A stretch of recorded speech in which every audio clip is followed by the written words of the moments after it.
Ready? Yeah. Trust me. We are live. Okay, hello and welcome to Talk Chef. I am one of your hosts, Reka. I'm your other host, Jordan.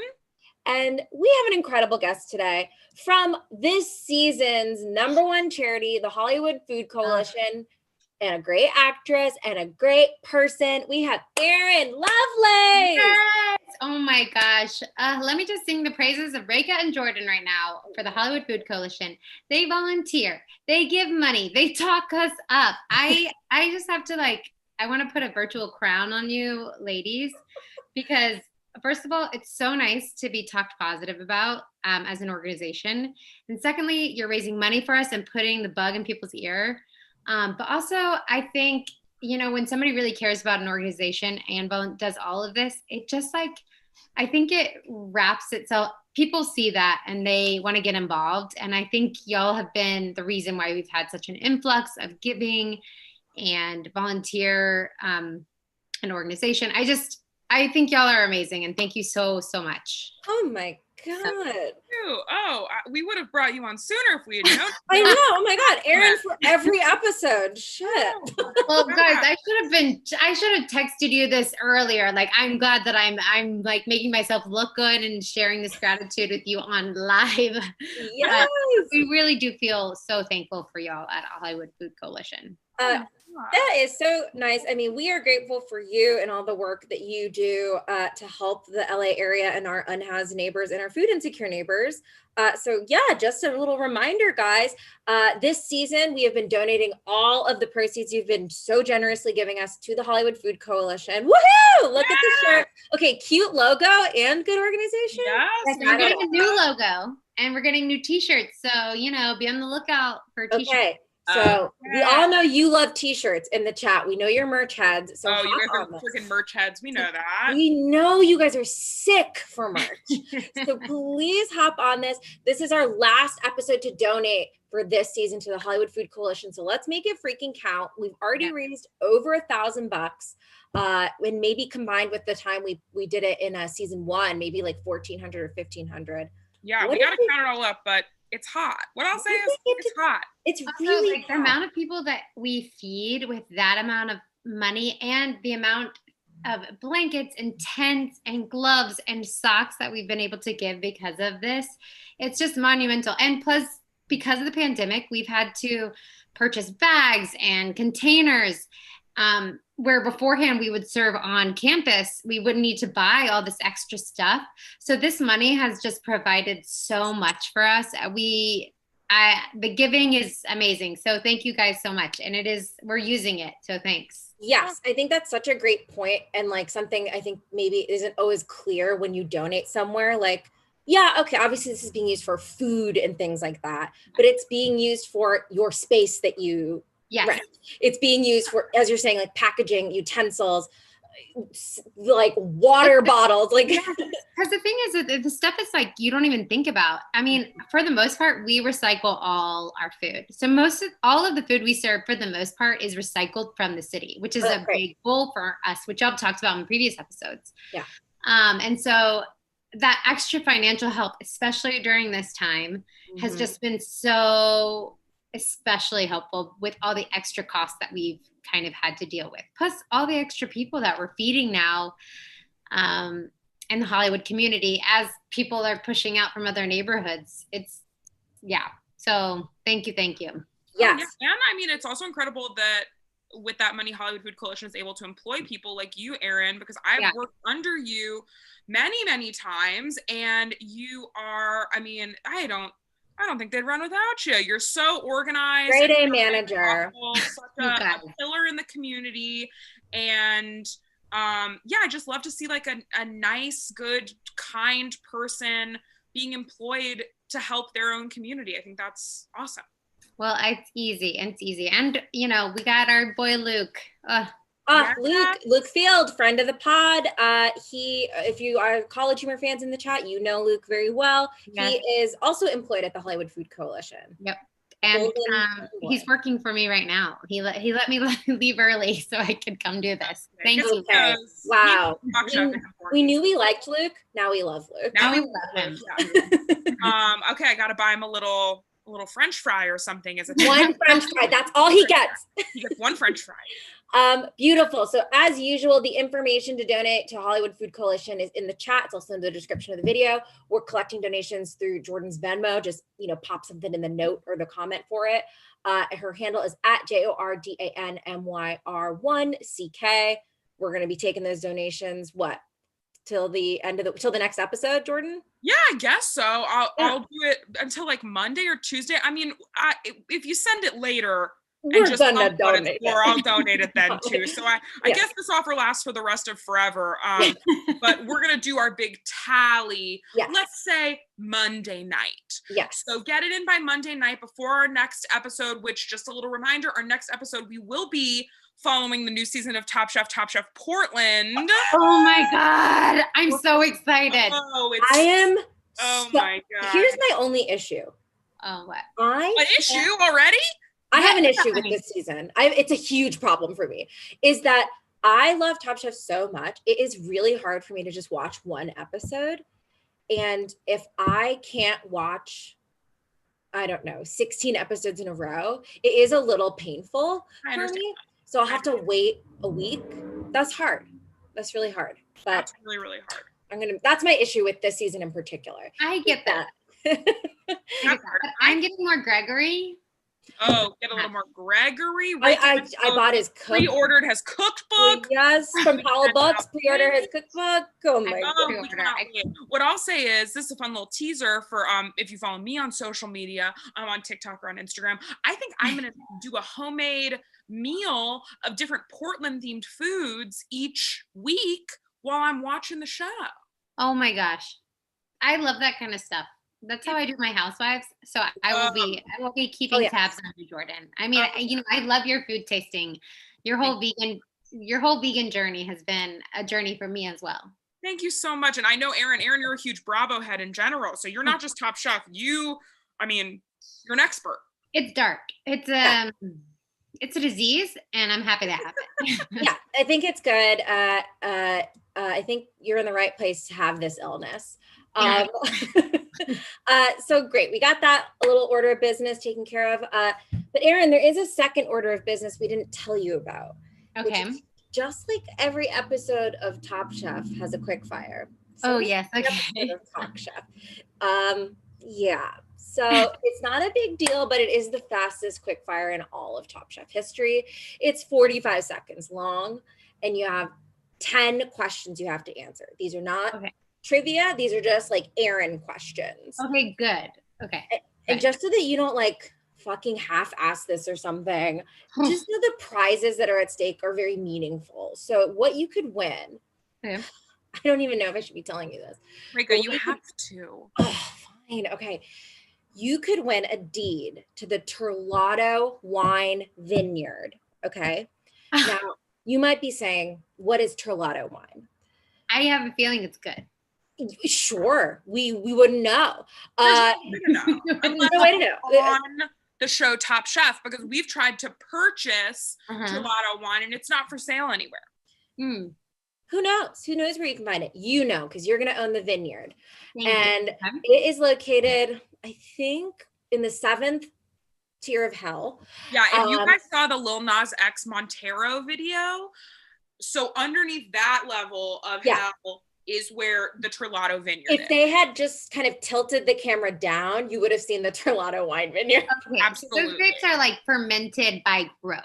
They're fermented once they pop out of the yes, and the smallest bottle is, I think, 47,000 gallons.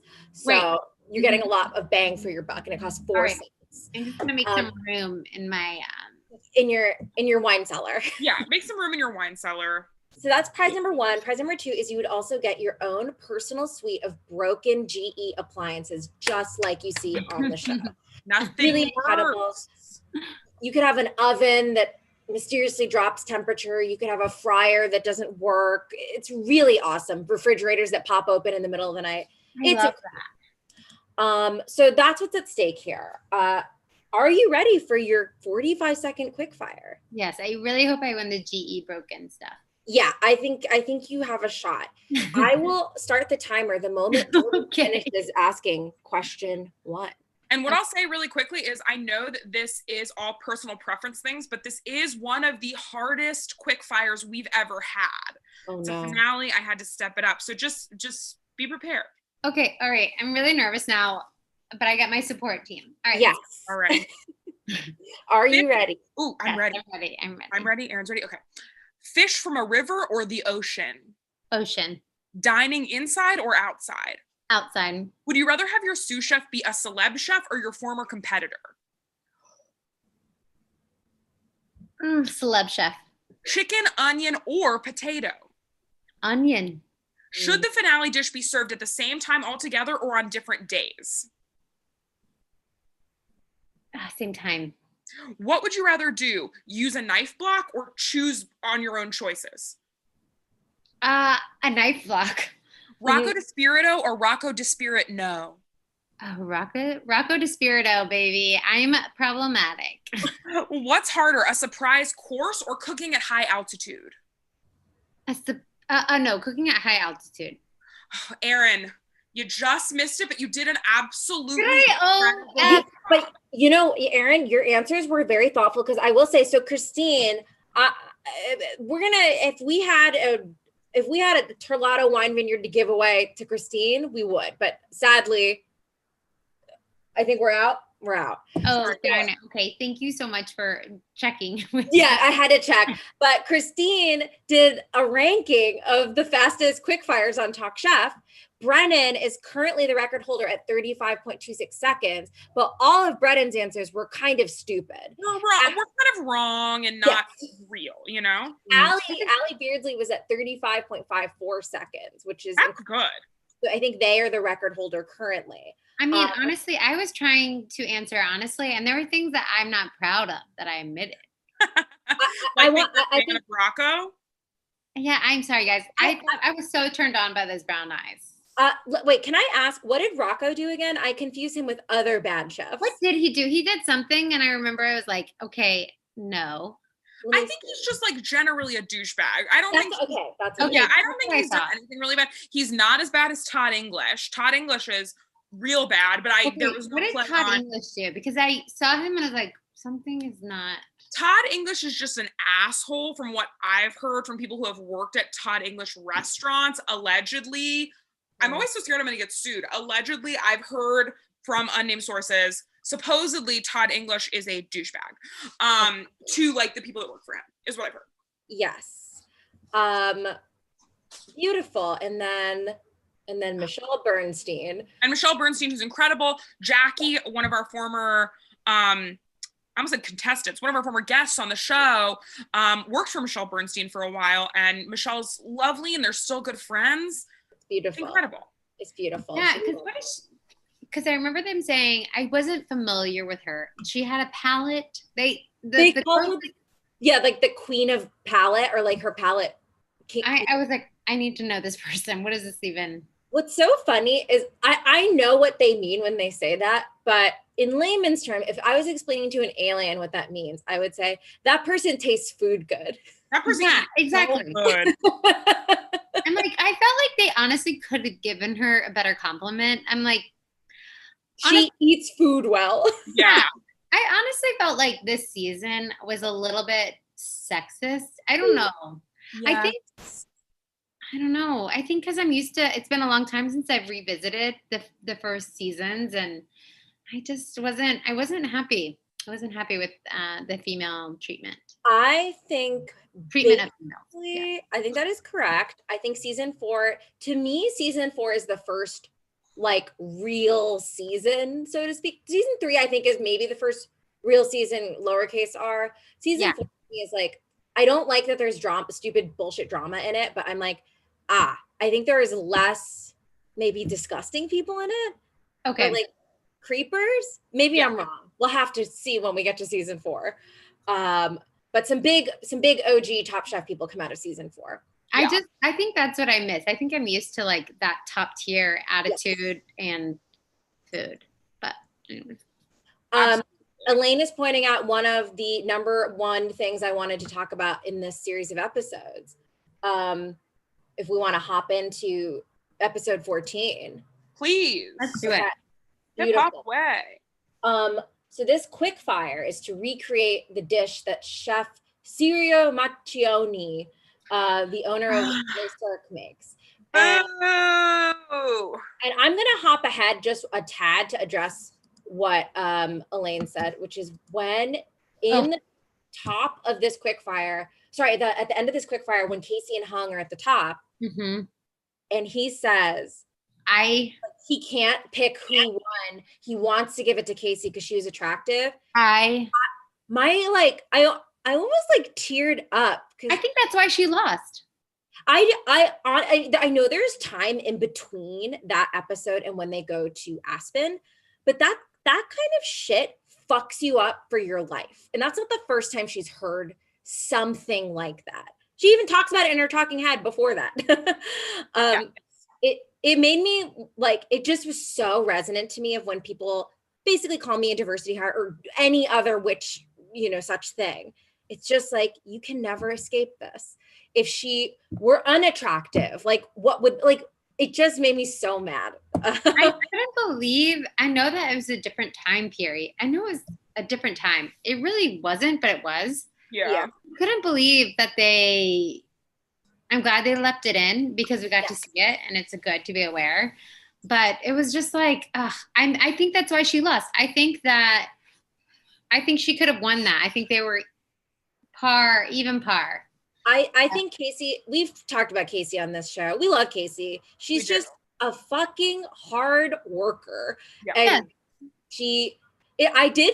I was shocked when she said her style was Pan-Asian because I didn't remember that. I was like, Casey, everything you cook is Southern and French. I don't know why she said that. I feel like there was this period of time in cooking, and maybe I'm wrong because I wasn't a professional chef at this time, but it felt like your options were Asian fusion, French, and that those were kind of your only options. Or Italian. Yeah, I guess it, but I still feel like Italian wasn't even like as fine dining. Yeah, you're right. Yeah, for fine dining. Yes, I see what you're saying. Sorry. Yeah, so I think it was kind of just like those were the two options because later when she comes, she comes back in later seasons and she starts doing a lot more Southern food and she finally starts talking about how that is her food.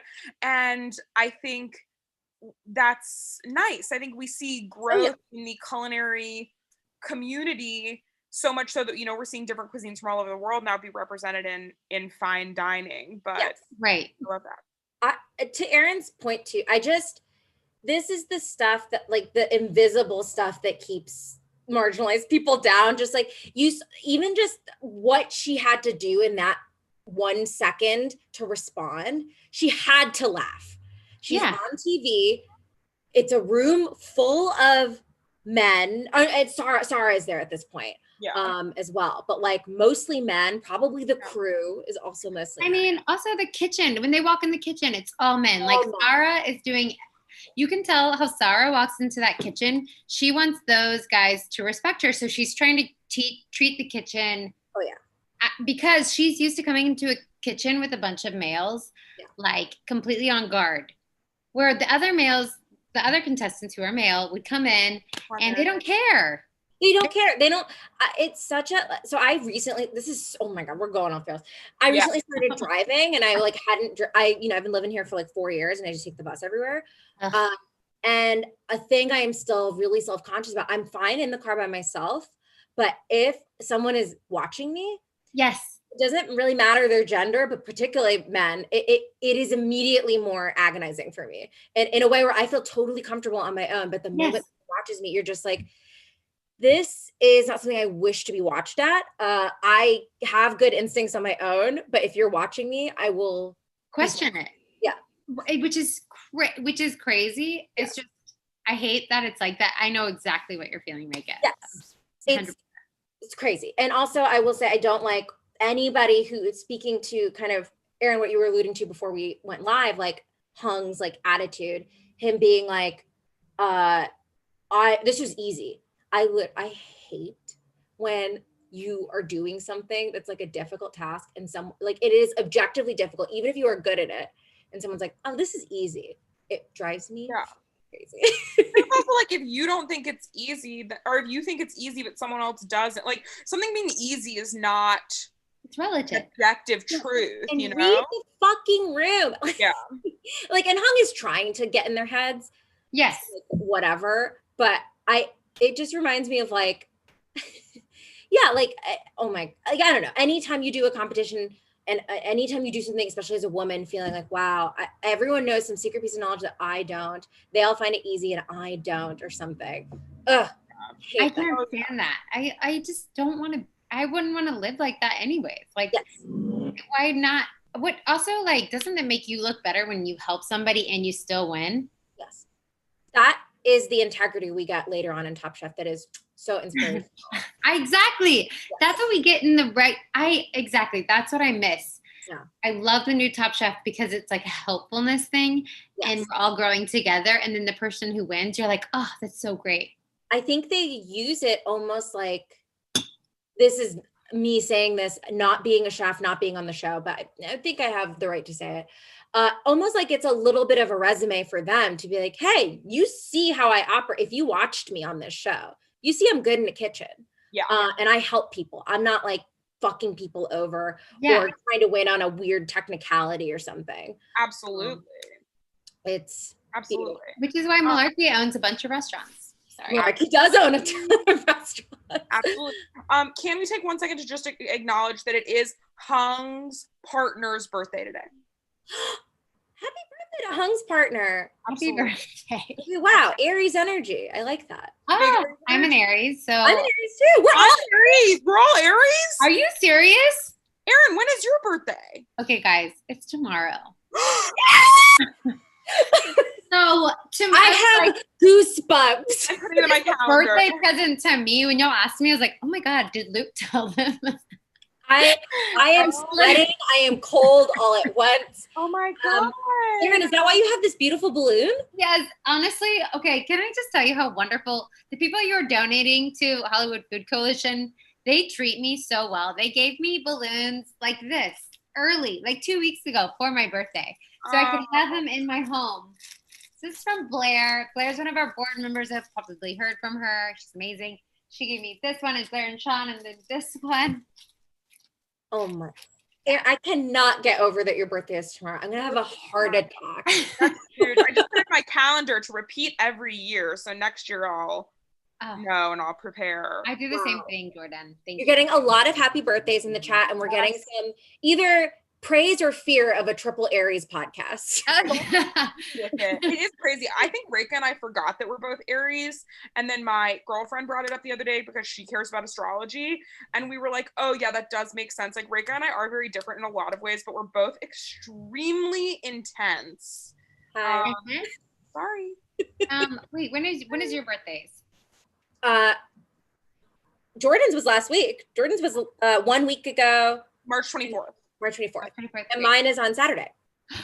Oh my gosh. I love this. This is so crazy. I love this so much. Wow. I am truly going to be sick. Okay. You're going to be sick. So excited. That was an amazing reaction. I know that reaction now. I'm going to puke. Okay. Beautiful. Okay, so happy birthday to Hung's partner. As a present, Hung wins this quickfire. Yes. And then this quickfire is stupid. I don't care about it. I fucking knew. I was like, I know Jordan hates this quickfire because I hate it. And can I fill in the blank as to why? Sure. It's because it doesn't involve any creativity and it's just recreating a hoity-toity fine dining. It's so fucking boring. It's like, okay, cool, I'll eat this dish and then like see if I can make like creamy lakes with like a piece of fish wrapped in potato. Okay. Did the dish look delicious? Absolutely. Yes. But I don't care about watching everyone's rendition of it. That is so boring to me. Yes. Also, do I have to hear Hung say one more time that he's a fine dining? He's been trained in fine dining. Yeah. I get it. You're trained in fine dining. You don't have to tell us that every episode. To me, it just screams like, oh my God, Hung is so young. I didn't actually clock what his lower third said, but how old is he? He strikes me as 26 or 25 in this season. And therefore, but they didn't call him a little baby, like how he called Sarah, or no, not Sarah. Do you remember that when Howie called? Yes. What's her name? I can never think of her name, which is rude of me, but she wasn't on the show that long. Or wait, no, Sarah. It was Sarah. Yeah. I'm thinking, who's the other girl that was on the show that I can never remember, Reka? Starts with an M. Is that one? Which girl on which? She's like petite. She was on this season. Camille. I just thought of it. Yeah, I can never remember who that is. Yeah. Also this is during the next episode, but I do just want to say it now. My roommate was like, I don't know if this makes sense or not, but Eric Rupert looks like Satan in the sexiest way possible. Wait, who's Eric? Eric Rupert was the guest judge on episode. The next one. Yes, on the 15th episode. But he guests a lot. He's guested before. He's like he's the French guy. It's like, yeah, he's like a fancy French chef known for his seafood. They had to make trout from a river. Yes, he does look like a vampire. Yeah, he's in that fancy, French place in New York. I think he just looks like he has a really soft face. Okay, well, my roommate thinks he looks terrifying and sexy. Interesting. I think forget it. I think Hubert Keller looks a little more pointy. But Hubert Keller's not sexy. Sorry. Oh, I didn't know sexy was part of the equation. I left that remark. I left that out of my brain because I don't find either of those people sexy. No, I get it with Eric Rupert. I get it. There is something about him. Well, he's very nice when he judges. I think that's one thing. But I understood it. He has kind of like a Cillian Murphy or Michael Pitt energy. You know, like a very intense pair of eyes. Looks kind of evil, but also like kind of hot, but also kind of. Okay. That awkward shyness that you're like, yes, you want him to like you because if he likes you, it's like a real treat. Like it's and then once you get to know him, you're like, oh my God, he is gonna make a bomb in a basement or something as a fucking freak. To get that out there. Okay, but I'm sorry, but I will move on to the actual challenge now. We have 3 episodes to get through. I thought this was a good challenge. Basically what they did was they were cooking a meal for all these fancy famous people, and they had to use a chicken, a potato, and an onion. And while this isn't necessarily like, some might not say this is the most creative challenge Top Chef has ever had, I do think it's a great challenge. I agree. I think you can go, any cuisine that's what I like about it. Any cuisine can have all of those in it. Absolutely. I mean, I'm surprised that nobody did a chicken pot pie. Yeah, the closest we get is the shepherd's pie, kind of, right? Yeah. Well, we'll get to it. I'll go through these dishes right now. Yeah. So for the first dish, Hung made a sous vide chicken with crisp chicken skin, Palmes Dauphin, and a salad, like an herb salad on the side. I'm going to give this a thumbs up because that chicken skin, that sounds good to me. Yeah. Sounds delicious. And Erin, would you give that a thumbs up or thumbs down? Oh, yes, thumbs up, yeah. Okay. And then Sarah made a fricassee chicken with potato and couscous risotto and a confit of onions. This sounds good to me. But their reaction was not good. Yes. They hated it. Which honestly, if I don't like couscous, like I love couscous, but couscous can be bad quickly. It can be very dry. Right. Regular couscous that's not like pearl couscous can get so dry. I fucking love pearl couscous. I knew as soon as I said it, I knew you were gonna say that because Reka loves pearl couscous. And honestly, she's right. Pearl couscous is delicious. I love couscous. Like I love a good couscous salad, but like if it's overcooked or undercooked, it's not good. Yeah. And I will say I can probably eat 75 times more regular couscous than maybe some other thing that you put on your plate. Yeah. To me, couscous has kind of like a Dippin' Dots effect where it's like a lot of a tiny thing. So you're like, I could eat an endless amount of it. I'm the same with like Hershey's Kisses. Like, I don't think I would necessarily eat 4 chocolate bars in a row. I think I would start to eat. I think it's the deviled egg conundrum. Oh, absolutely. No one's gonna. Maybe some people. Rarely are you going to find someone that's going to eat 6 eggs, whole eggs. But especially like at a party. Yeah, exactly. Hey, do you want to come to this party, eat 6 hard-boiled eggs with me? But you cut those in half, put a little spice. I was about to say, do a little deviled egg. I would go to town. You eat a whole carton of eggs by accident. It's crazy. And you'll feel it afterwards. Oh yeah, you'll be farting up a storm. Yeah. Incredible. Yes. Okay, so then Dale makes a duet of chicken with potato and onion puree. And the big drama was that he did forget to sauce one of his chickens. Also, anyone who has watched Top Chef ever knows that a duo, a duet, a trio, not the way to go. It's not. Yeah. Unless you're Michael Gortaggio or however. Yes. Actually, I would classify Hung and Michael Voltaggio in the same category of Top Chef winners that weren't necessarily nice on their seasons, but were so good at what they fall into that like asshole genius territory where because they're allowed to be rude. But I feel like Hung was a little bit trying to be an asshole where Michael doesn't even, he's like a little bit doesn't know it. Yeah, that tracks. They also have like big I'm not here to make friends energy, you know, like in terms of reality shows. Yes. Okay, so then for this next dish, Brian made a peasant's pie with chicken, pheasant sausage, and then potato and ramp puree. I think this sounds good. I'll say it didn't look great to me. I didn't love the purple or what color? Green? Yeah, it looked delicious. What's wrong with you two? I don't know. You know what? I'm going to say something controversial. I was like, I love mush, but it was like, too much mush? No, Reka. Yeah. No. Maybe. I don't, no. I love mush, but I do love a good shepherd's pie. Like I know it. And that's what he kind of presented it as when he first said he was making it. Yes. And so I'm okay with it. When I saw it, I was like, but. When I saw it, I said, that looks beautiful. It looks like a lake I want to jump into. Let me see if I can pull up the picture. Even the green pond. I want to jump into this freaking green pond, get algae all over my legs. I don't even care. Into the East River. Whatever, I'll do it. I'm not too proud. It looks like something like Chili's would do on St. Patrick's Day. Yes, it absolutely does. 100% exactly. You order that and they give you a growler of green beer. Yes. Exactly. You get to take home the cup. It looks like a shamrock. Yeah, and it looks like almost like it arrived dirty. Absolutely. But what I why Malarkey owns so many restaurants because he knows what the people want. It's so true.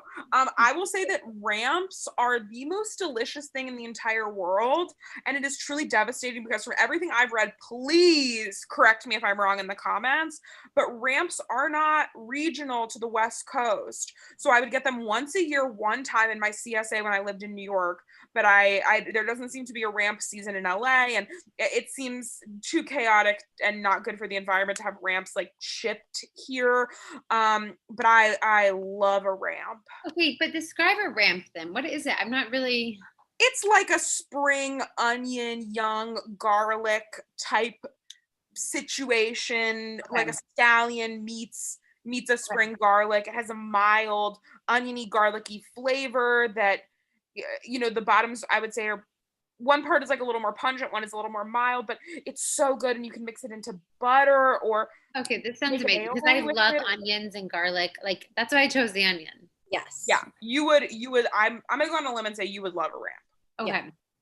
Yeah. Okay, and then lastly, Casey made coq au vin with whipped potatoes, sautéed ramps, and asparagus, and this sounds great. This sounds great. We run into the little nomenclature debate of if it matters that she called it a coq au vin, even though it's not an old rooster. Listen, I'm not a chef, but I don't think that matters one fucking bit. Absolutely not. I am desperate to know what restaurants in America are making coq au vin with an old rooster. I honestly appreciated her just like defending herself when she said, well, this is my grandmother's, like, my grandmother wouldn't go out and get an old hen and she was French.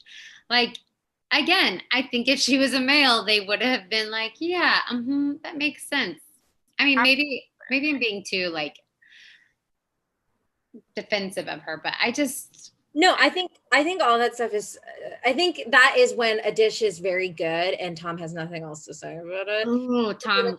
You call this a puree, but it's more of a sauce or whatever. Yeah. And I was completely thrown off. Absolutely. Yeah, I'm just really like, I don't even believe, because one thing that I think the nuance is always missed in cooking is that, or not in cooking, the nuance of cooking a lot of times gets lost on Top Chef in terms of like, they'll be like, well, this isn't exactly this isn't exactly a banh mi, this isn't exactly a coq au vin, whatever, but it's like such a big thing about cooking regionally, and if you go to most parts of the world, I would say, or I would guess, that you cook with what you have. Yeah. So if you have a bunch of red wine to make coq au vin, but you don't have an old rooster, you would use chicken. You would use a chicken sausage. You would use whatever you had, because like that's what people do. Yes. Can you imagine if she got some like shitty frozen, whatever, old? They'd be like, "You stupid dumbass." Yeah, exactly. 100%. So in this episode, Sarah gets sent home. Sorry, Sarah. Yes. I think maybe it was her time to go. She didn't seem to be thriving in this competition, and she was a cheesemonger, and I love that for her. And I wanted her to open her own like cheese dairy shop. I appreciate that, because honestly, I love cheese. So yeah, love. And Hung is the winner. Yeah, Hung wins. Happy birthday to Hung's partner. Happy birthday. There we go. You're probably in the chat, so happy birthday. Yeah, he's in the chat. I say too, I was thinking about this. Do they feel like extra serious in season? I know they're. Yes. It just feels so serious, and like, oh my gosh, this is crazy. And maybe because I've been working at Hollywood Food Coalition, but I'm like, wow, they're being so serious about this food stuff. I wish they would lighten up, because this is like a luxury, and I don't like it. I don't like how serious they are. No, I think you're totally right. I think because this season probably aired in like 2009 and is pre-social media, there's probably an intense thing going on in their brains. Like, if I don't win, no one will know who I am. Totally, but the judges are so serious. Oh, the judges. Yeah, well, I think that it's like, this might be one of the first years that it really started to pick up. Yeah. Like in terms of like viewership and it really being like an acclaimed competition. So I think that also could be like, we're the real deal. So I'm gonna find my light real quick, guys. Sorry. Oh, you're totally fine. I'm gonna say, let's move on to the next episode. We got 2 more episodes to get through, so let's hit it. Beautiful. Okay, so episode 15. This is finale part 1. We love a finale, do we? Okay. The challenge was they arrive in Aspen, first of all, in a field with a hot air balloon, gently laying them down. And they encounter Padma and Eric Repair by a river. And their challenge is to get fresh trout from the river. And they only have a frying pan and a camping stove and some basic pantry stuff to make a dish in 20 minutes. I think 20 minutes is too little time to catch a fish and then cook it, but I don't know anything about fish. And butcher it? Yeah. I feel like that was so impressive. I was very impressed. Yes. Yeah. It's shocking that anyone cooked anything. It felt crazy also because the ground wasn't level and people's pans were falling down. Oh, yeah. I did have so much anxiety, like watching them cook on this like weird campfire thing and deboning a fish. My biggest fear is swallowing a bone and choking on it. And so while they were like, when Padma and Eric were eating the fish, I was like, oh God, please don't choke on a bone. Absolutely. Are you more afraid of choking on a fish bone than choking on other things? I just think about it more than my brother, when he was young, got a fish bone in his throat, and it was so painful, and he had to go to the hospital. And what? Ever since then, yeah. And I love fish, and I eat fish still, but it freaks me out. Like, I just have this fear that it's like, I don't know, and and they have to get it out. I mean, imagine somebody in your throat trying to get a fish bone out of your throat. No! I was just so curious. And now I got a scary story. Horrible. I know. And everything worked out. Luke is fine. He's alive. Yeah. Okay, here are the dishes that they somehow made. Malarkey made trout cooked in rendered bacon fat with trout eggs, red pepper, and brown butter. Sure. That sounds so good. Bacon is my best friend. Mm-hmm. Casey made a trout fillet with crisp skin, grapes, and summer corn. I mean, crisp skin and corn. my thing. Oh my God, I love Chris's skin. Hung made curried filet or trout filet with sauteed mushrooms. He forgot the lemon juice. That's It what you get. Say again. That's what you get. That's what you get. Yeah. It sounded fine though. I was like, It whatever. sounds fine. Yeah. Dale made a filet of trout with cayenne, bacon, apple, fennel, and bourbon. Sounds great to me. Yeah. This one's good. Yeah. On the bottom are Malarkey and Dale, and the winner is Casey. Nothing too eventful in this. They're in Aspen. They're in higher altitude. That's hard. I couldn't believe how hard it was. Yeah. I didn't know that water couldn't boil. Oh yeah. I've been to high altitude and I got that whole sickness thing. The first 2 days I was there, it was for a bachelorette party. I was not. So I just, the whole boiling thing, that has to be so hard. There, if you guys are Colorado heads or you're curious to see a whole season take place in Colorado, Top Chef season 15.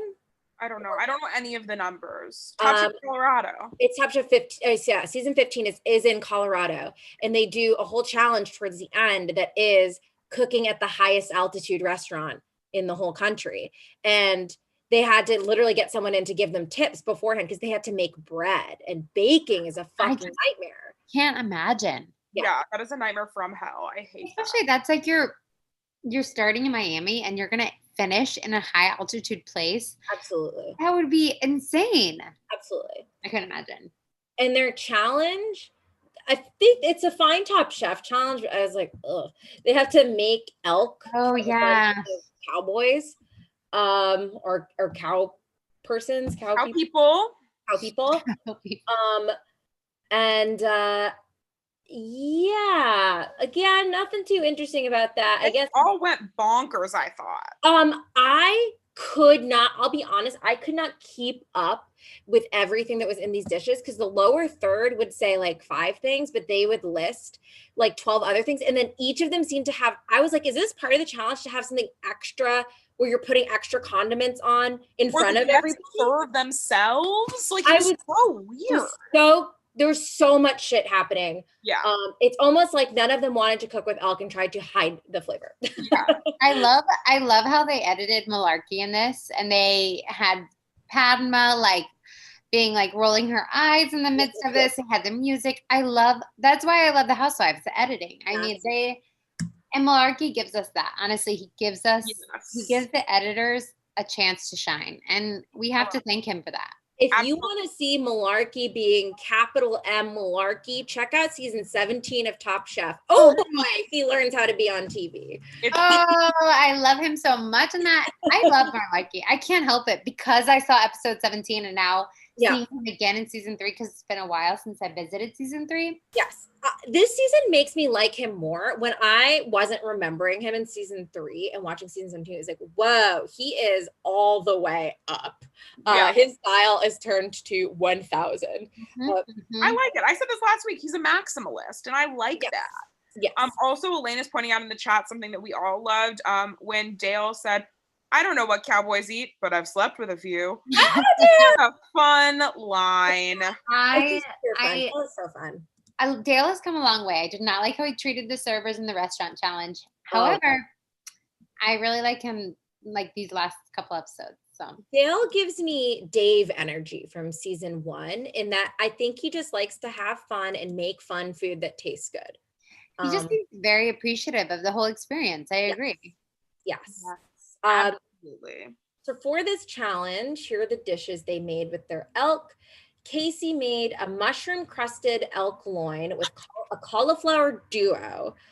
No clue what that was. Finished with a corn sprout. It wasn't good. I would try it, but I would try it. It's just what's crazy. So she said 5 other things that I could not keep track of. Let's move on. It looks like my list looks like a pyramid that's getting longer and longer towards the bottom.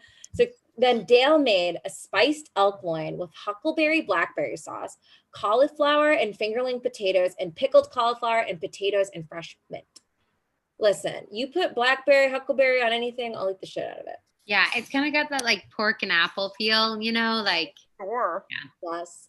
Hung made seared elk loin boulangere, marinated in red wine and cinnamon, and then a roasted tomato and garlic lemon confit zest. Oh my God, I don't even know where one of these items ends and begins. And then potatoes and shiitake mushrooms with elk jus. How do you say that word? Jus. Yeah. Jus. Right. Yeah. I'm gonna say thumbs down because I don't really like cinnamon, and I know. I don't like. I wasn't feeling I'm not it. a big. Yeah, I agree. Yeah. Yeah, for me, it felt like because he even said at the beginning of the challenge, he was like, I don't want to cook with elk. So to me, it sounds like he made a dish that sounds like it would be great with like chicken or beef, but then did it with elk because he didn't really want to make a dish with elk, is kind of what it felt like to me. And also, I don't like cinnamon, as some of you may know. I love cinnamon. To me, tomato doesn't quite fit into the mix here. Yeah. You've got a lot of like fall flavors and like earthiness, and you kind of pop a tomato in there, like I'm not going to notice. I agree, Jordan. I like cinnamon on like cinnamon toast, but I'm not a big like. I don't want it to be savory for some reason. Yeah, I get that. I think it's like the vanilla conundrum, where vanilla is often associated with desserts. So it's really, for me, even when I worked in college, the little like break room had Tazo or something, tea packets of chai, and I'm a big chai freak. But I will never forget just like waiting for it to steep, taking my sip, and I like spat it up. And you know me, that you see the bananas I eat and shit. I could not drink this because it was so vanilla. And I was like, what are you doing? There's already a huge flavor profile going on in this tea. Get this vanilla the fuck out of here. Dying then for that vanilla lobster thing that because I heard that the vanilla bean lobster. I was like, well, no. It's a classic combo, but I've never had lobster, so I can't say for sure if it's disgusting. But I can't. I couldn't do that. I love vanilla, but no. I like vanilla chai though, but I see where you're going. You can have all. That's great because now we don't have to fight over the same tea bag. Yeah, that's good. That's good to know. That's really good. Good to know. Okay, so then Malarkey made. Now you'll have to forgive me. Could not follow. Sorry. It was like somebody was reciting the digits of pi and I was trying to write them all down. It was just endless. They make a little editing joke where they literally like crosses all of his like 7-minute description of this dish. Whiskey braised elk shank, potato puree, a pancetta corn and asparagus relish. That's me being generous. I love the sound of that relish though. That sounds all great. He also had 2 wheels of cheese that you could spoon and put on top, and also 45 other things and burnt sage. I think everything I just said sounds good. And I wonder if selectively, like bias wise, I just chose the things that sounded nice, or that's what I was able to pick up on. Cause like, I truly could not follow what this dish is, where I'm like, what is going with what? What is the sauce on top of, what is the like side? What is the sauce? I couldn't process it. I also didn't know what he was doing with the cheese. Like, I don't know why he did that. Yeah, it's one of those things where if I showed up to a party or like a food event that, let's say I was like someone's +1 to, I would be like, oh my God, they give you this dish and then you can just put as much of this blue cheese on it as you want.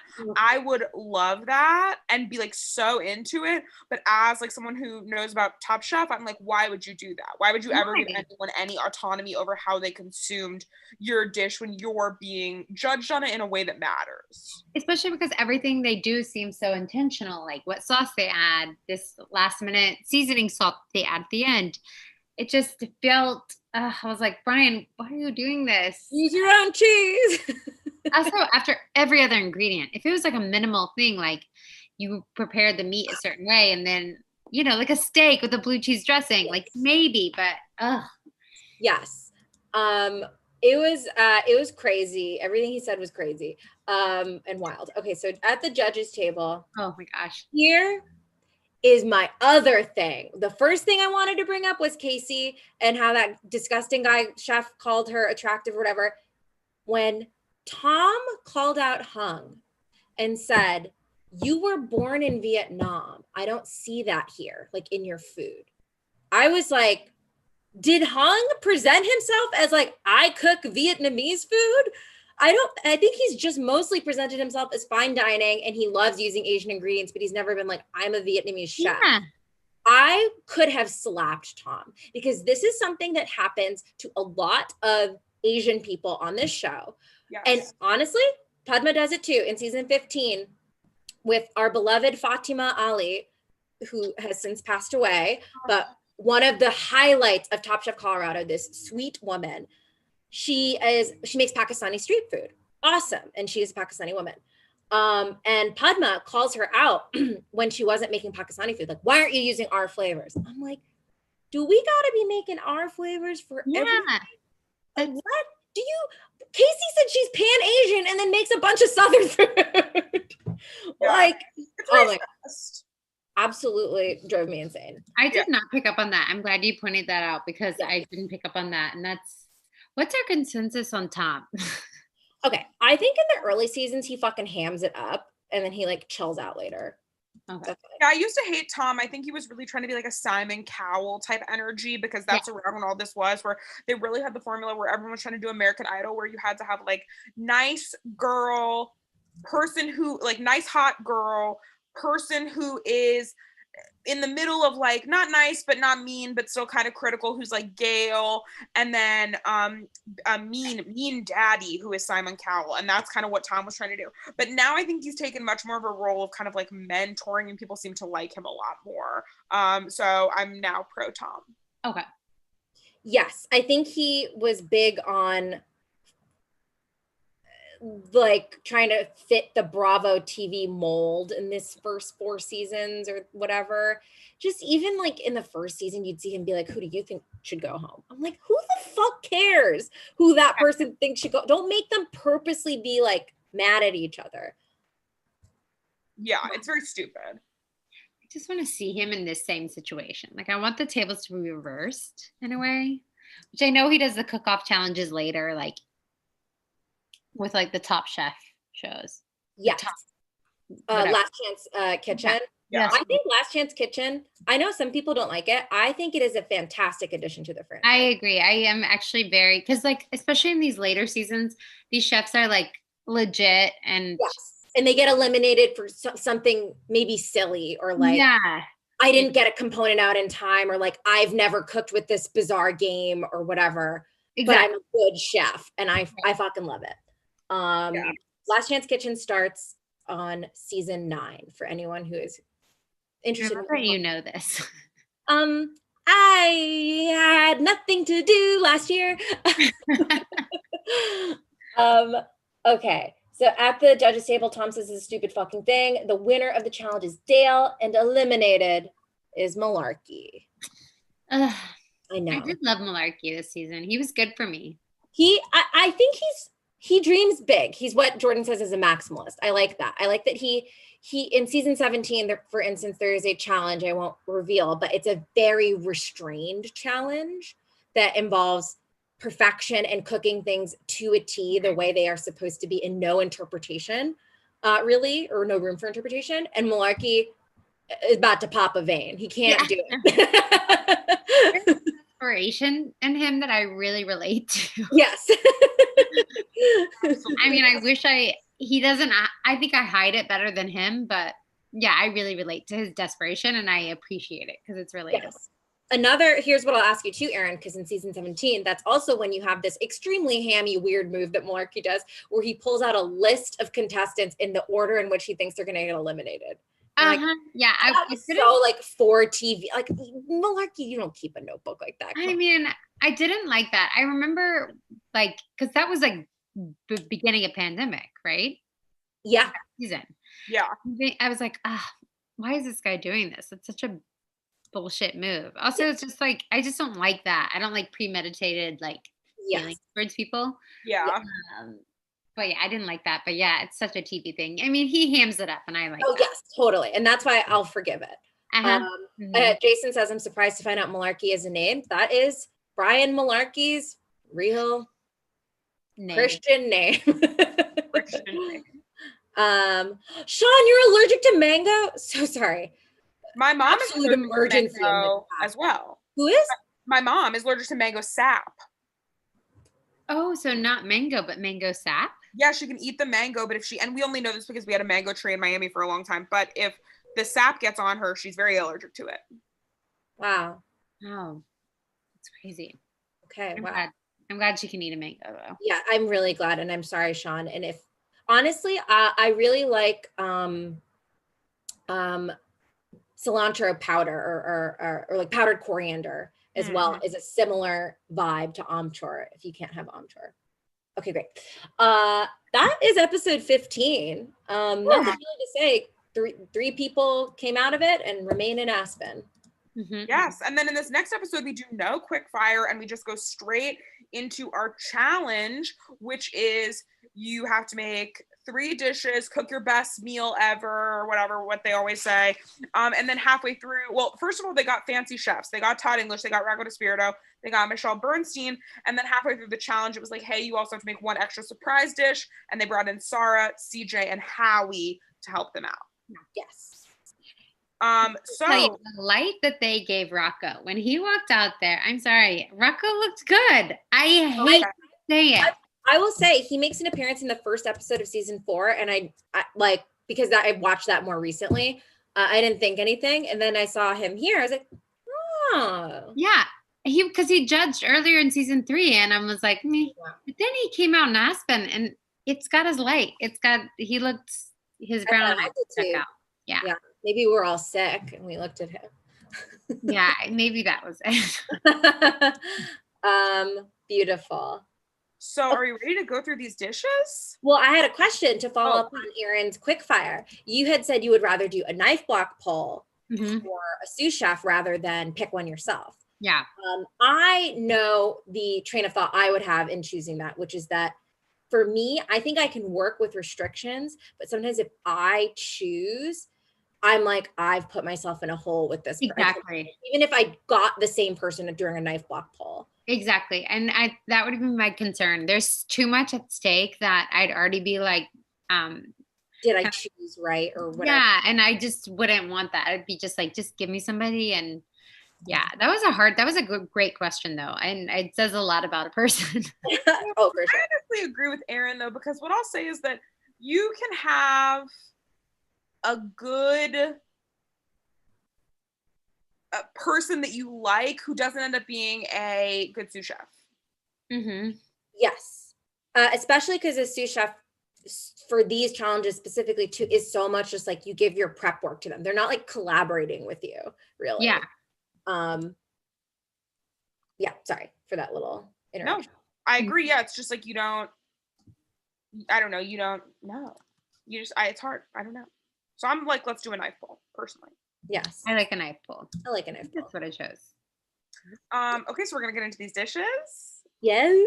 I'm excited.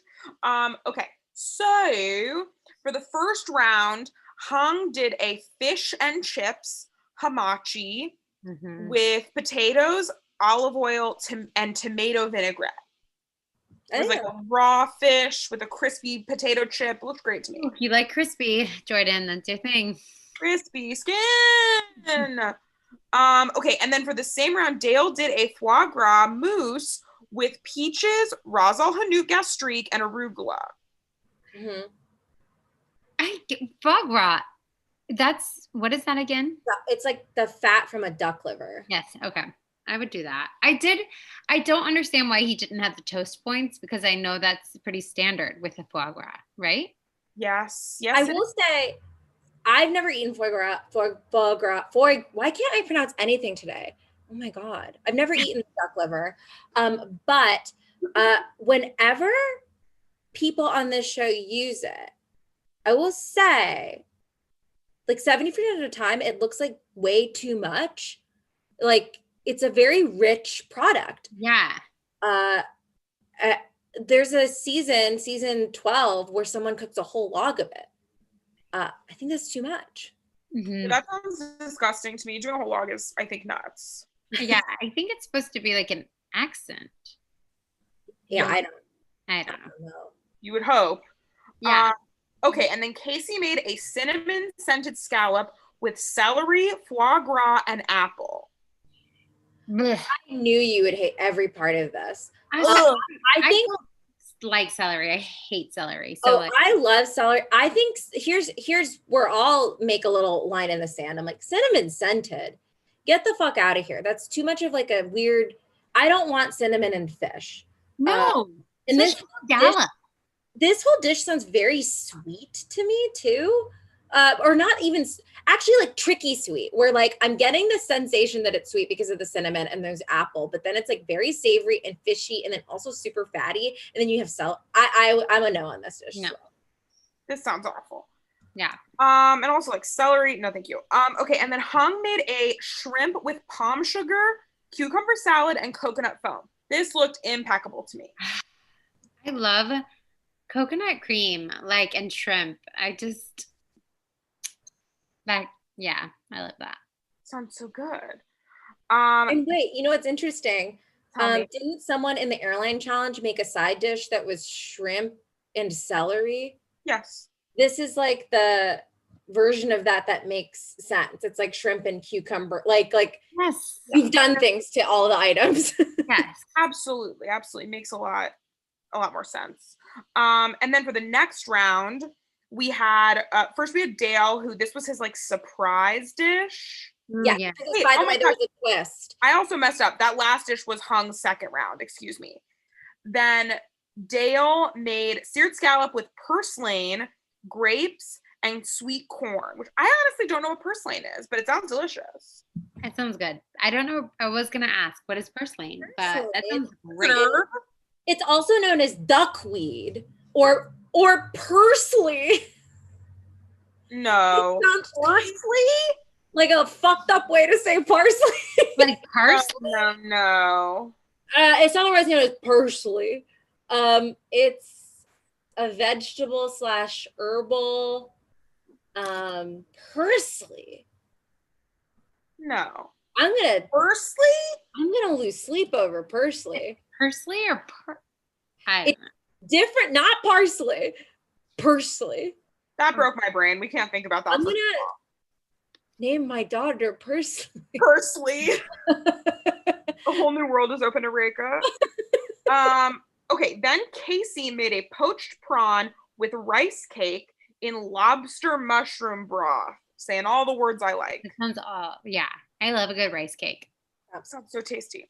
Then for the next round, Hung made sous vide duck with mushroom ragu and truffle sauce. Oh. This did not look good to me, but it sounds good. I love truffle sauce. Yes. Yeah. What I'll tell you is the duck, let me zoom in a little bit and just kind of show everyone like that. It was so flesh colored. I saw it and I remember thinking that would be hard to eat. That looks like pickled ginger or something. It looked like an uncooked chicken breast or something like that was like what it looked like to me. It was just too pink in a way that was unsettling to me. Hung loves the sous vide. Oh, well, yeah, he's a fancy chef. Which is now a very common thing that people use.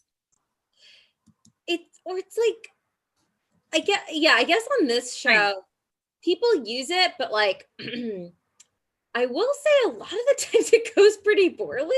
Yeah, no one knows how to use it. And also they're always trying to like sous vide things that like shouldn't be sous vide.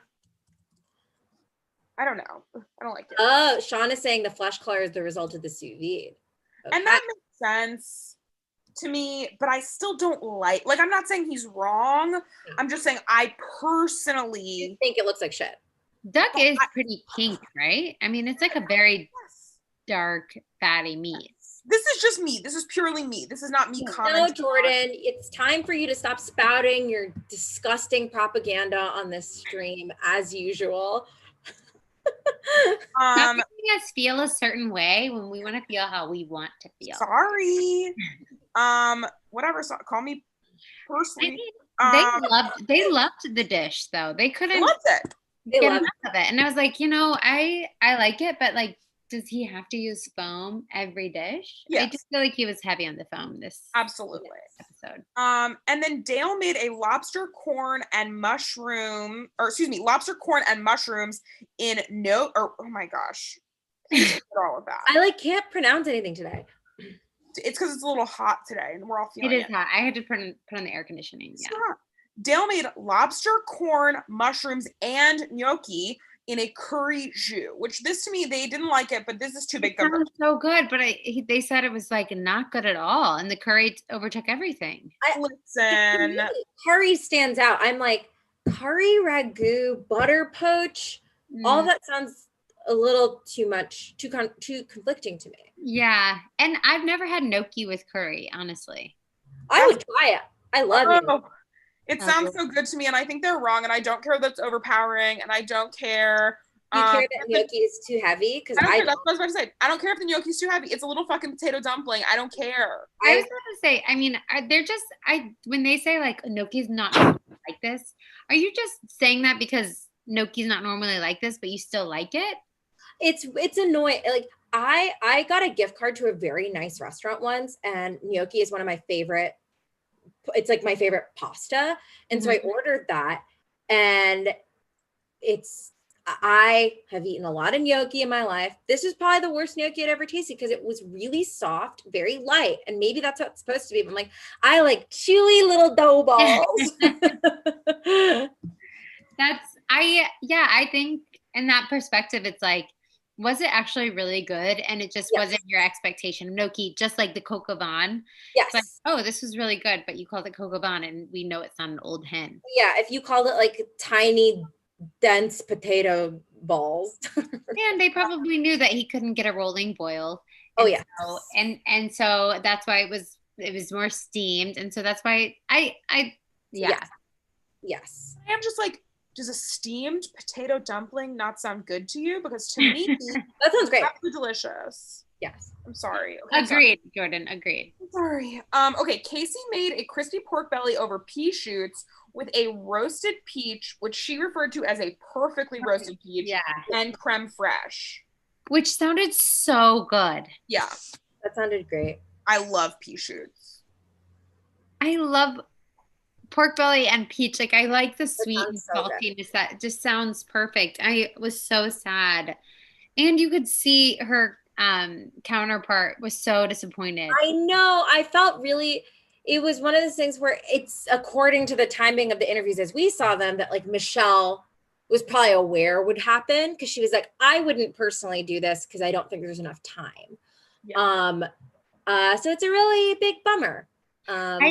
Also, did y'all notice how Malarkey was trying so hard not to like Hung's? Oh, for sure. And then he's like, oh, it's perfect. It's actually perfect. Yes. But ooh, this is actually really nice. Dale did an excellent job. I love yes. Yeah. Okay, and then final round, we had Hung's surprise dish, which was a chocolate cake with raspberry and nougatine? An almond nougatine tuile. Nougatine? We have to talk about that in a second. That's Pursley's brother. Good. It's Pursley's brother.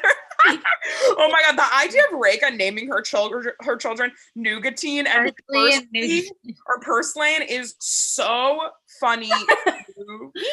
First of all, they're twins, Pursley and Parsley, and then Nougatine. Yeah, they're fraternal. They're fraternal. Yeah. Oh my gosh, that's simply too funny to me. But yeah, it looked good. I thought it was boring, but I thought it was a Las Vegas hotel dessert. Yeah, exactly. I'm like, I never order the chocolate lava cake. I mean, give me a pot of cream, give me a creme brulee, give me those standards. I'm not gonna do it. At this point, sorry. Yes, when you go ahead. No, I was gonna say what I'll say is I do always order the chocolate lava cake. I love it. That being said, I'm bored. It's the finale of Top Chef. Let's amp it up. Especially from Hung. I think yes. I think I don't mind a chocolate cake with raspberry sounds incredible. I think for the finale, meh. And I also think at this point in the competition, the idea of someone making a dessert is telling them you went to the moon and back in 5 minutes. They're truly so stunned that any of these people have ever made a cookie. There's literally a season 8, where someone admits they have never made a cookie before. I guess if you're just a regular person, I buy it. A chef? Listen. You never made a cookie? A cookie? That blows my mind. I don't know why. Why is it so? I don't understand. Yes. It's crazy. Yeah, sorry, I interrupted. Okay, so then Dale made a poached lamb with eggplant puree, tomatoes, and squash. I've never heard of lamb being poached, but I'm not mad at it. He did it. What did he poach it in? Like, is this the one that they were like, oh, you should make this again? Yes, they said because he said it was like a ratatouille, his take on a ratatouille. Yeah, that sounded great. That sounds good to me. Yeah, that sounds good. And then Casey's surprise dish was seared sirloin with potatoes, mushrooms, ruby chard, and parsley puree. I'm gonna give this a thumbs down. I think it's boring. I would still eat this. I would eat it. This just in, Elaine says Tom Brady claims he's never eaten a strawberry. Tom, if you Google what Tom Brady and Giselle, his wife, eat, it is crazy. They only eat Himalayan pink sea salt from like a specific place. They don't eat any nightshades. So they don't eat like peppers, eggplant, onions, garlic. Like they don't eat any of that. They have the most outrageous eating situation. And not because of like allergies or anything, just because they're like rich. And it's, you know what I mean? Like it's not like they're allergic to anything. They're just like, oh, we're rich. So we have to be like little freakos about what we're eating. Okay, here's a question. So I remember, is it Rooney Mara in that one movie? She had never eaten pie before. Ghost story. Ugh, yeah. She was like, it was really interesting because I had to eat a pie in that scene and I've never tasted pie before. I'm like, bitch, your grandfather owns an NFL team. Like, what is this weird, like, manic pixie dream shit where you're like, I've never tasted pie. Yes. What is weirder to you? Someone who's never had a strawberry, which is one specific fruit, or pie, which is an entire category of different types of pies? Strawberry. Pie. Okay. Drop it in the chat. What's weirder? I mean, who's weirder, Rooney Mara or Tom Brady? Oh my God, they're both weird. Also, like Rooney Mara. I mean, she's great, but generational wealth is problematic to me. Generational wealth is gross. People who who brag about the lack of experiences they've had, which is essentially what you're doing if you're saying I've never had a strawberry, but you find some sort of moral high ground to never having eaten something that has sugar in it, is boring and unnecessary. I love that breakdown. Thank you so much. That is what my brain was thinking. I just couldn't decipher it. Absolutely. Gotcha. What did you guys think also of the twist in this episode?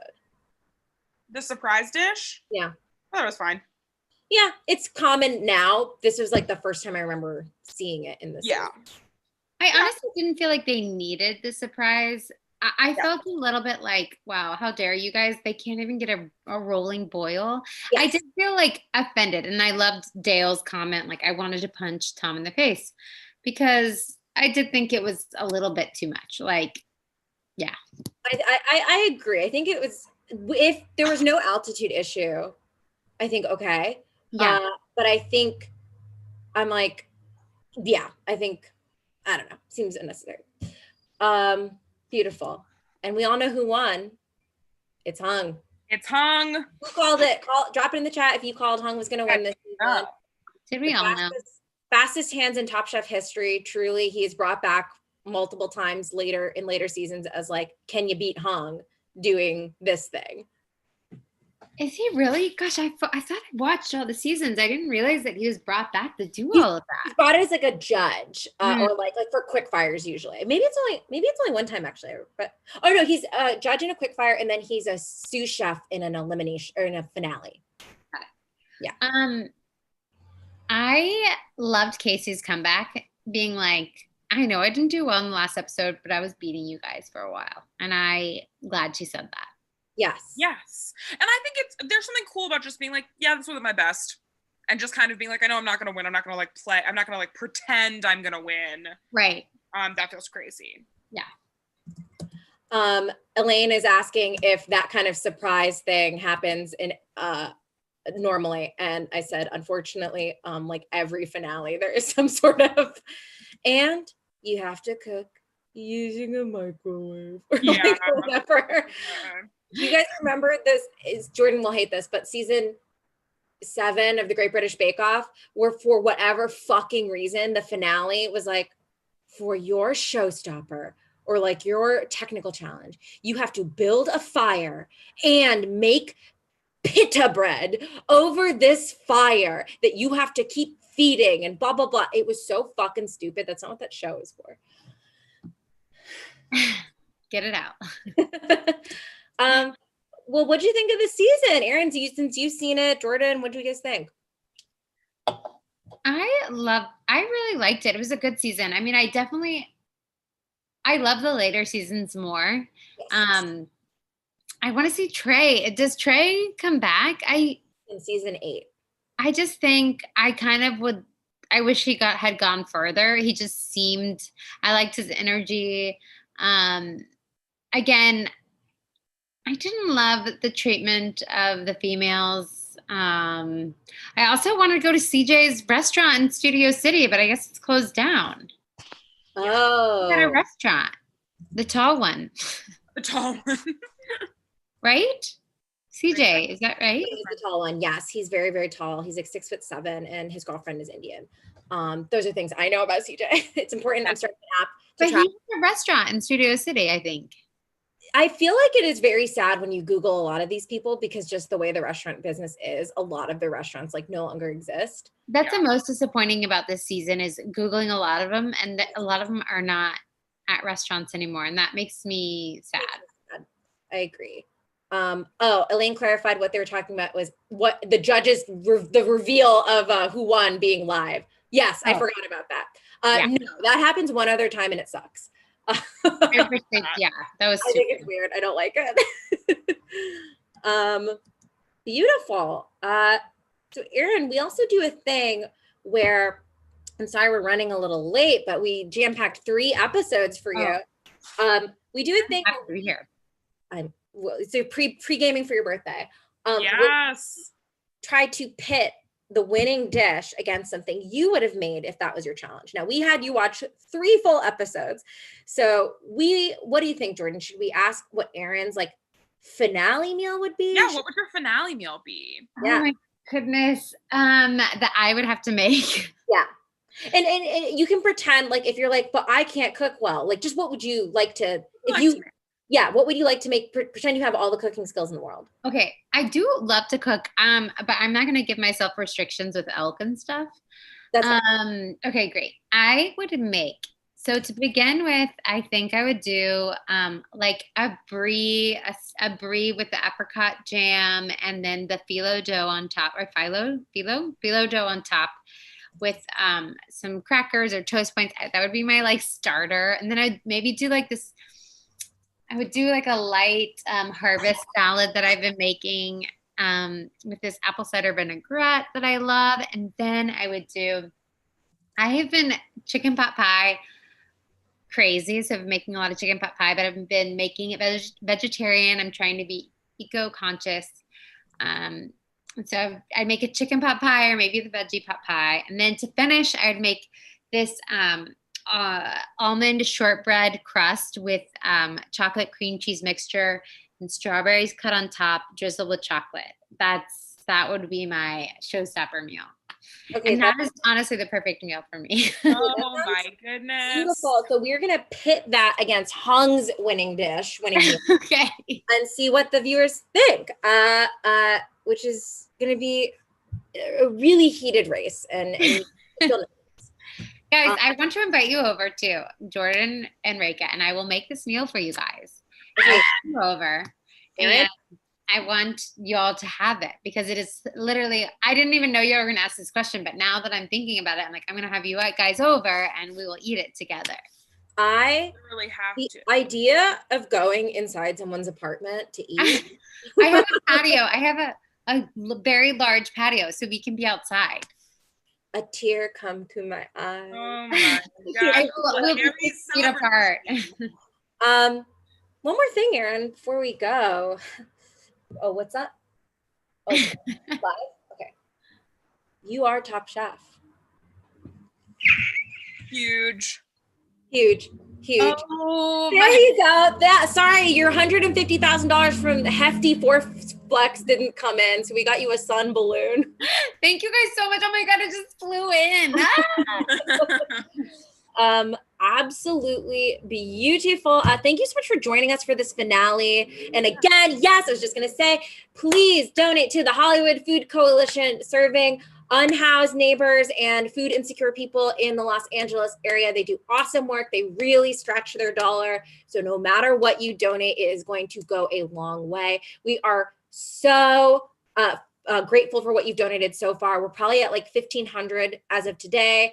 What if we got it to 2,000? I don't know. I might just scream. Challenge 2,000. And as promised, I also told you guys I would show you a picture of the disgusting soup I made. And I threw it out, something I don't normally do. That's good. Reka, can I just say, in the least condescending way possible, I am actually really proud of you. I think Reka is not good at throwing stuff away, and sometimes she will eat something that she should not eat, and she should not have eaten this soup, so I'm proud of you. I think it's healing. I love that. Because I didn't have an appetite for like a full day because I knew I had to eat this soup. And so I just have to get rid of this. And here's why this soup got fucked up. In my endless quest to not throw anything out, I had all these leek tops that are pretty coarse and fibrous. And I thought I kind of melted them down enough. And I've definitely put leeks in soup before, but I've never emulsion blended it. And so I clearly did not cook them down enough because they made the soup like solid. It was like a paste. I don't think you can cook them down enough. I agree. And actually I agree. So this is what this looks like in my sink. It comes out this way. And I actually started to make a little smiley face in it. It kind of looks like a piece of sidewalk that experienced an earthquake. It doesn't look like soup. It looks like a matcha cake that I fucking love matcha cake. Okay, there's somebody that I know that makes the best matcha cake. I'm going to contact her after this, and we're going to talk. Please do, because most of my life revolves around, I was on Goldbelly today and I typed matcha and it gave me an error. And I was like, excuse me, bitch. Anyway, thank you, Elaine. It looks like a bar of soap. They said they gasped. Thank you. I hope this was worth it. They gasped. Yeah. And this, Erin, you've missed it. I don't know if I have one available to me. I was supposed to make banana bread today out of my disgusting bananas. I'll have to save those disgusting bananas for next week, guys, for Leanne Wong to watch. Oops, I just revealed our fucking next. Okay. You know, wait, you're getting Leanne Wong? We have Leanne Wong as our guest next week for the premiere. Wow, I'm so sorry, Jordan. Whatever. Oh my God, she really tried to save it. I really tried. Wait, Leanne Wong, I just want to make sure I need to like, my gosh, her and Malarkey the last season. I was going to mention her. I love her. I didn't know she was like a producer on it or a consultant. Oh my God. I'm so sorry I revealed that, but honestly, it's just for you guys. It's just for you like regulars, you know? You're going to put under lid. Here's what happens when I have low blood sugar. I'm really dumb. And you can see I threw out my main source of food today. So I'm very sorry, everyone. Holy crap, guys. That is huge. We're very excited. This just points to why y'all are so amazing. And oh my God, you get people like Leanne Wong, who is a treasure to reality TV and chefhood. Wow. This is very exciting. I'm so excited. I can't wait. Thank you so much. And thank you again for everything you do. And we're so excited. We can't wait to come back next week with Leanne Wong. And like I said, on Monday, we'll be dropping how much we raised for the Hollywood Food Coalition this season, which is going to be a ton. We're so excited. And next season, we're doing Heart of Dinner, which is an incredible charity that raises that we're raising money for, that provides meals for low-income and food insecure elderly Asian American people in New York City. So it's going to be awesome, and we can't wait. Yes, thank you guys so much for tuning in and for all your donations. Keep them rolling in until next week. Thanks. Bye.